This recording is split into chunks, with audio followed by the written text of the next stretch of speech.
3 days, 9 dives. And for 5 of us, it is our first close encounter with sharks. When in our dive gear, this cast of characters is hard to tell apart.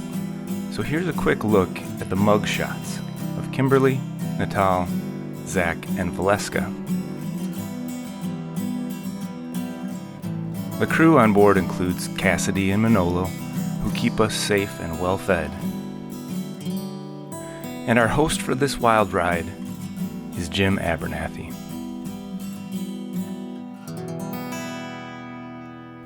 My own mugshot didn't go according to plan, but whatever. My name is David, and it's time to go scuba diving.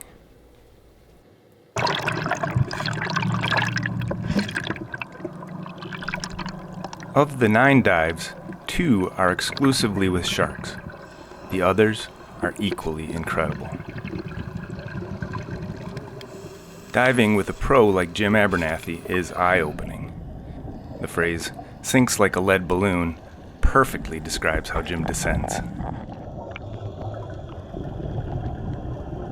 Those of us with tender eardrums take a more leisurely pace down to the seafloor, equalizing every few meters. In the meantime, Jim is already filming the fish. He has his routine dialed in. There is 0 wasted time underwater.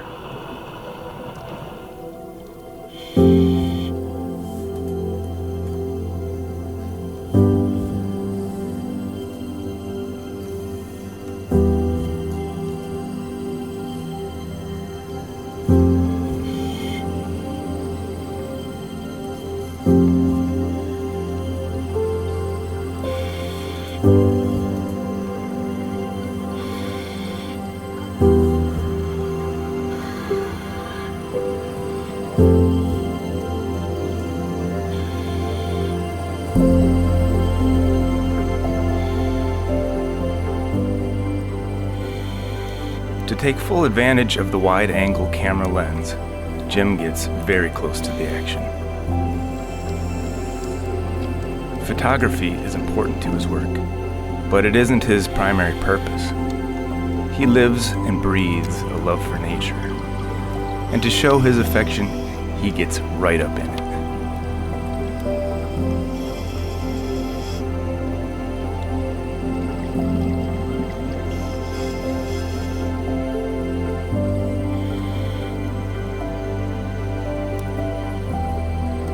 There is so much to see in a coral reef that it is impossible to take it all in. So don't forget to look up every so often from the nooks and crevices and scan around you. There are things you won't want to miss.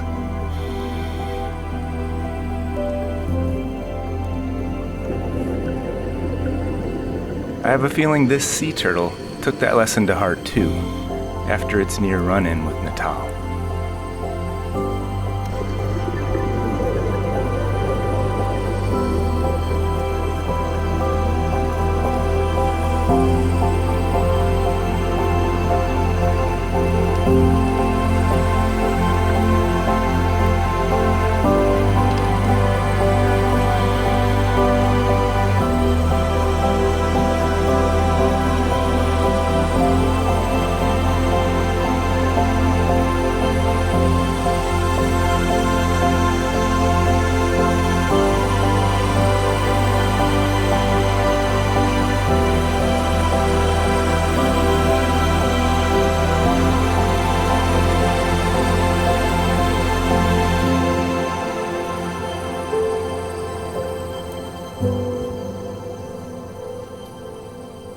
The view through our diving masks magnifies the things we see. Our next 2 encounters didn't need any help appearing larger than life.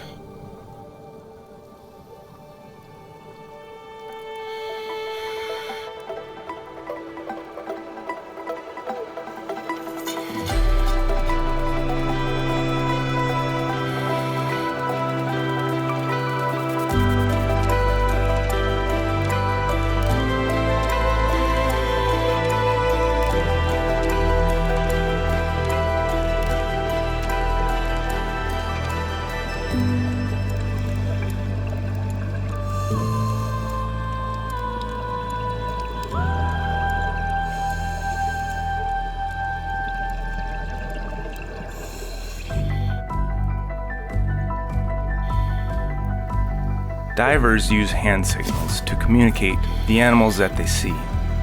For a grouper, you wrap your arms across your chest and open them up like a huge mouth.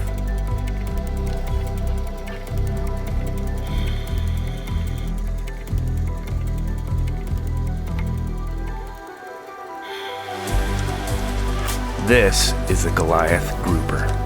Before seeing it, I didn't know they existed.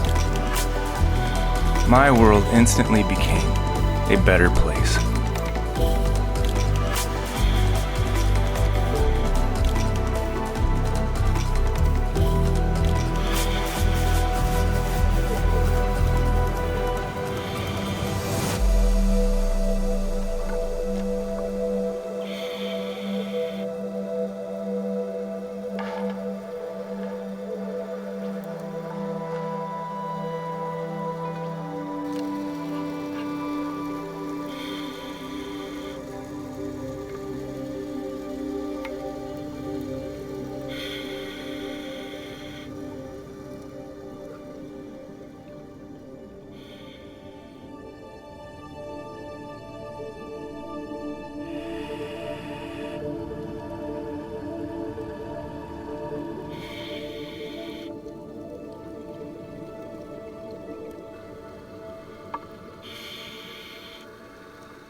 We drift across 3 shipwrecks, patrolled by shifty-looking barracudas and well-concealed scorpion fish.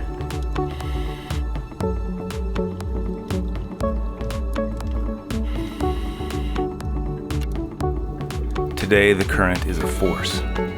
You can either fight it, let the current take you along, or seek shelter near or inside the rotting ship corpses. If you drift by something you'd like to take a closer look at, good luck swimming back, my friend.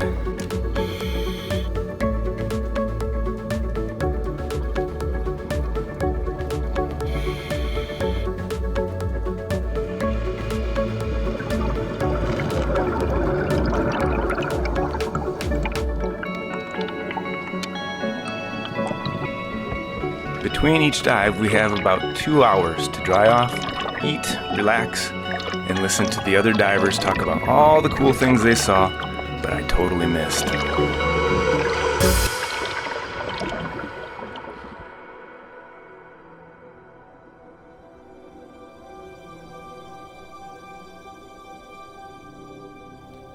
If scuba diving at night sounds terrifying to you, you would be right. It's freaky, right up to the moment your dive light brightens a circle of the seafloor for you to explore. Without sunlight, all the blue water around you is black, narrowing your attention to a small area of the reef's carnival of colorful characters. Anything outside of your beam of light is now outside of your thoughts. Any fear you brought down with you has vanished.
What happens next might be the best part of the trip.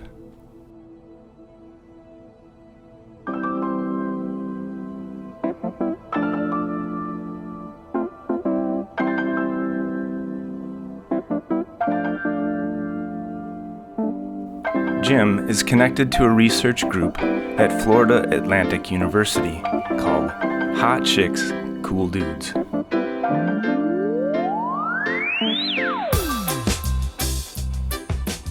The name is a play on how the temperature of the sand determines the sex of the turtle. When the sand is too hot, they're all girls. And the turtles have been all girls for years. The warming climate is really affecting them. We released 25 loggerhead and green sea turtles offshore, giving them a little head start in life. In the water, one climbed up on my shoulder. I felt the flapping of her little flippers. It was a sweet moment that I won't soon forget.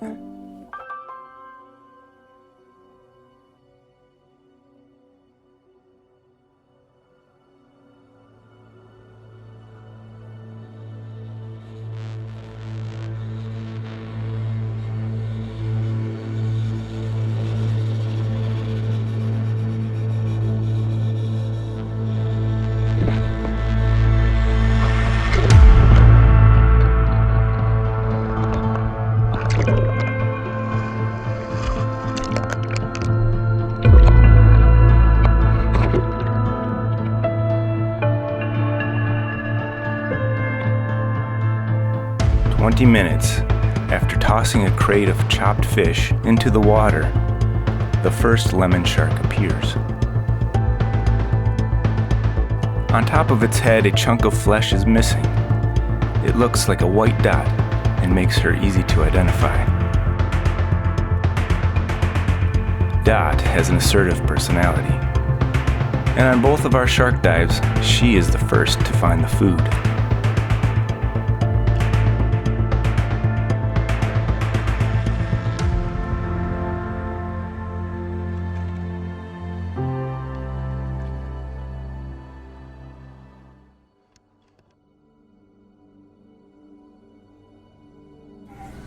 How is that safe? Well, almost everything we do has a certain amount of risk involved. For example, if you own a domestic dog, the chances are you're going to get bit by that dog. In fact, 45 million dog bites happen per year just in the United States, resulting in an average of around 20 people dying. But swimming with sharks, worldwide, only 80 people are bitten worldwide by sharks on a yearly basis, and from that, less than 6 die. So almost every animal on the planet is more dangerous than swimming with sharks every single day. And I'm proof of that. I've got 4 decades of swimming with sharks, and I've got all my body parts.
funny thing happens the first time you dive with sharks. You forget the basics of how to scuba dive. Our buoyancy control was so bad.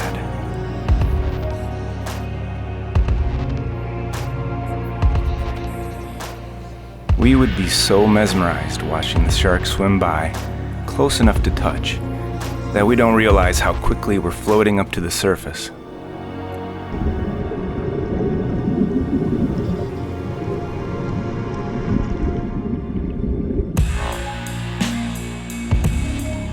Jim instructs us to form a circle at a depth of 30 feet so he can keep an eye on us. But if we aren't bobbing up to the surface, we're dropping like anvils. Yo-yo divers, Jim calls us.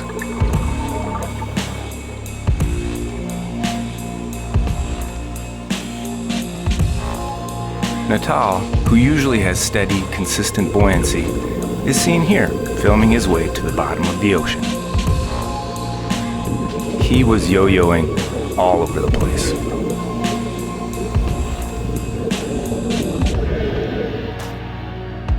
Within about 3 to 5 minutes on any shark dive, you realize that sharks are not looking at humans as a food source. Everywhere you see people swimming around with sharks. They're not even turning around to see the ones behind them because it's quite simply not a concern.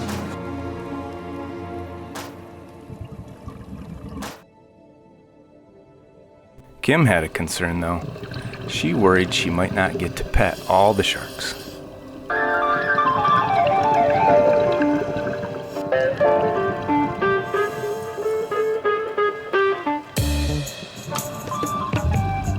This beautiful girl with the unforgettable smile is named Snooty. She is well known in these waters and is often among the first to show up when the divers are nearby.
We chose to dive with Jim Abernethy, primarily because he is an outspoken activist and educator for the protection of wildlife.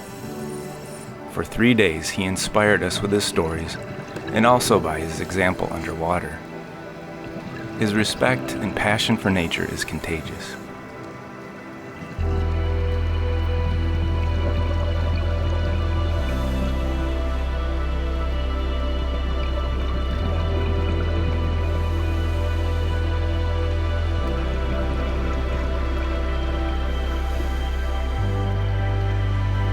The lemon sharks spend most of the time circling and nudging the crate of chopped up fish. They know from experience eventually they will be fed. They didn't have to come near the divers if they didn't want to. Jim was the only one at the shark rodeo near the bait. But the rest of us enjoyed a steady stream of docile sharks close enough to touch. They chose to interact with us. It was amazing to experience. Swimming with sharks, the last time I checked, on a statistical means, is in between the two sports of badminton and bowling as far as accidents are concerned, even if you swim with them every day. And while most people believe that sharks predate, hunt down, kill, and consume people, the truth is just the opposite. Without question, it is the most misrepresented animal on the planet.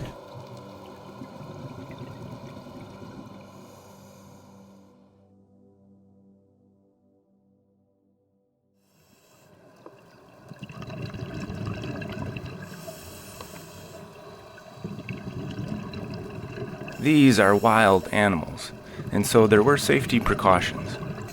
Everyone wore gloves and hoods, and we avoided wearing light colors that could accidentally be mistaken for fish flesh. At the end of the dive, Jim shook out the crate of fish parts. We got a little taste of what predatory sharks look like.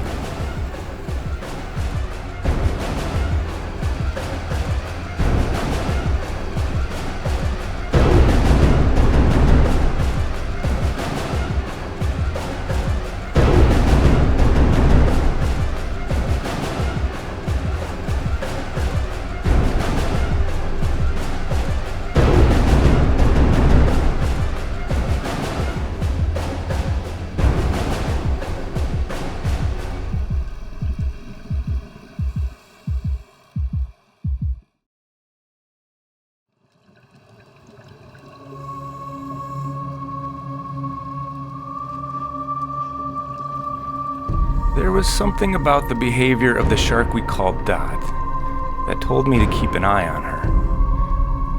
She would disappear into the depths and then come charging back at a good pace. It felt like she was practicing her sneak attack. It's unnerving when that display is aimed at you.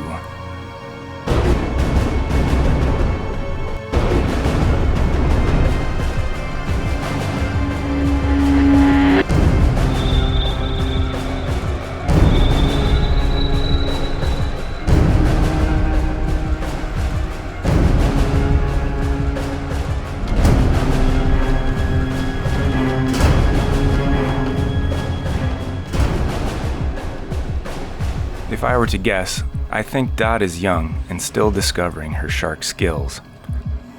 Awkwardly at times.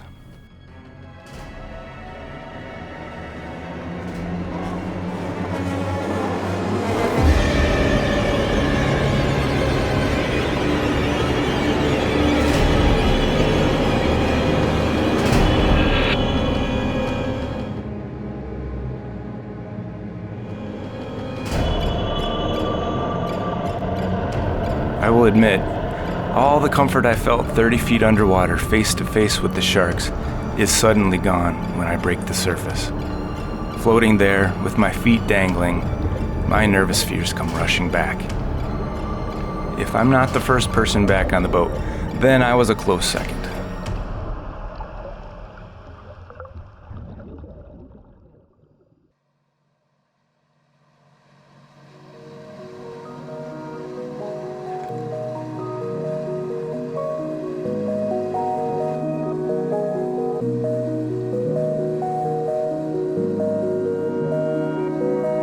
Zach, Valeska, Natal, and I crashed on the bow for a nap under the sun. I wonder what Kim's up to.